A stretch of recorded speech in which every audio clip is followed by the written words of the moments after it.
এই ছেলেরা, এটা কি তোমাদের খেলার মাঠ? মসজিদে এসেছো নাকি পার্কে এসেছো?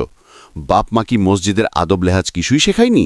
কাল থেকে যদি তোমাদের কাউকে মসজিদে দেখছি তবে কান ধরে বের করে দেব। তোমাদের জ্বালায় মানুষের নামাজে মনোযোগ নষ্ট হচ্ছে। এমন রুক্ষ আচরণ আর কড়া ধমক খেয়ে বাচ্চারা ভয়ে গুটিসুটি মেরে গেল। আরিফ তো ভয়ে ফুপিয়ে কাঁদতেই শুরু করল। অন্য বাচ্চারাও দরজার দিকে পা বাড়ালো মসজিদ থেকে বেরিয়ে যাওয়ার জন্য। ঠিক তখনই পেছনের কাতার থেকে শফিক নামের এক যুবক এগিয়ে এলো। খুব শান্ত কিন্তু দৃঢ় কণ্ঠে সে বলল, চাচা, ওদের এভাবে ধমকাচ্ছেন কেন? ওরা তো অবুঝ শিশু। সুবহান সাহেব রেগে বললেন, ধমকাবো না তো কি করব? ওদের হাসাহাসি আর দৌড়াদৌড়ির জন্য আমাদের ইবাদতের মনোযোগ নষ্ট হচ্ছে। মসজিদে কি কেউ হইচই করে? শফিক বিনীতভাবে উত্তর দিল, চাচা, আমাদের মনোযোগ এতই ঠুনকো যে বাচ্চাদের একটু হাসির শব্দে নষ্ট হয়ে যায়। অথচ আমাদের প্রিয় নবী রসূলুল্লাহ সাল্লাল্লাহু আলাইহি ওয়াসাল্লামের নামাজের মনোযোগ তো বাচ্চাদের কারণে কখনো নষ্ট হতো না। জব্বার মিয়া ভ্রু কুচকে বললেন, তুমি বড়দের মুখে মুখে তর্ক করছো শফিক? তুমি কি বলতে চাও ইসলামে মসজিদে হইচই করতে বলেছে? এই ভিডিওতে ব্যবহৃত দৃশ্যের মতো কপিরাইট ফ্রি দৃশ্য সম্পূর্ণ ফ্রিতে ডাউনলোড করতে এই ভিডিওর কমেন্টে দেওয়া লিঙ্কটিতে ক্লিক করুন।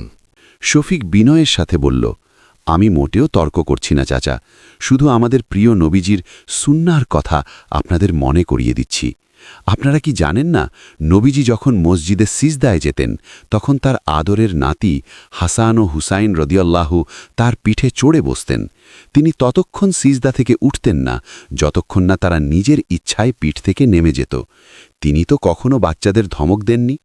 শফিক আরেকটু এগিয়ে গিয়ে বলল, রাসূলুল্লাহ সাল্লাল্লাহু আলাইহি ওয়াসাল্লাম বলেছেন, আমি নামাজ দীর্ঘ করার নিয়াত করে দাঁড়াই, কিন্তু যখন পেছন থেকে কোনো শিশুর কান্নার আওয়াজ শুনি তখন নামাজ সংক্ষিপ্ত করে ফেলি, যাতে তার মায়ের কষ্ট না হয়। আর আমরা সামান্য বিরক্তিতে আমাদের ভবিষ্যৎ প্রজন্মকে আল্লাহর ঘর থেকে গলা ধাক্কা দিয়ে বের করে দিতে চাইছি। শফিকের কথাগুলো পুরো মসজিদে পিনপতন নীরবতা তৈরি করল। সুবহান সাহেব ও জব্বার মিয়া অবাক হয়ে শফিকের দিকে তাকিয়ে রইলেন।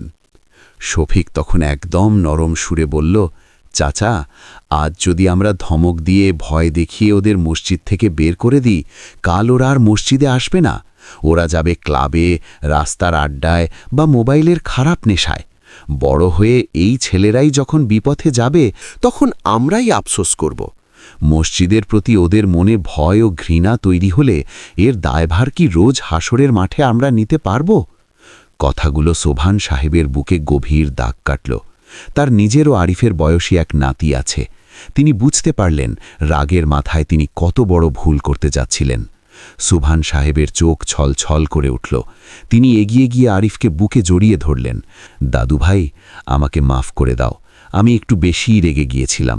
তোমরা রোজ মসজিদে আসবে, নামাজ পড়বে, একটু আটটু খেলবেও, শুধু একটু খেয়াল রাখবে যাতে অন্য মুসল্লিদের খুব বেশি কষ্ট না হয়, ঠিক আছে? আরিফ চোখের পানি মুছে মাথা নেড়ে মুচকি হাসল। ধন্যবাদ সবাইকে আমাদের ভিডিওটি শেষ পর্যন্ত দেখার জন্য। এই ভিডিওতে ব্যবহৃত দৃশ্যের মতো কপিরাইট ফ্রি দৃশ্য আপনি সম্পূর্ণ ফ্রিতে ডাউনলোড করতে পারবেন আমাদের ভেকটিজি অ্যাকাউন্ট থেকে। লিঙ্কটি ডেসক্রিপশন বক্সে দেওয়া আছে, চেক করে নেবেন। এমন আরও ভিডিও দেখতে চাইলে আমাদের চ্যানেলটি সাবস্ক্রাইব করে আমাদের পাশেই থাকুন। সবাই ভালো থাকবেন, আবার দেখা হবে পরের ভিডিওতে।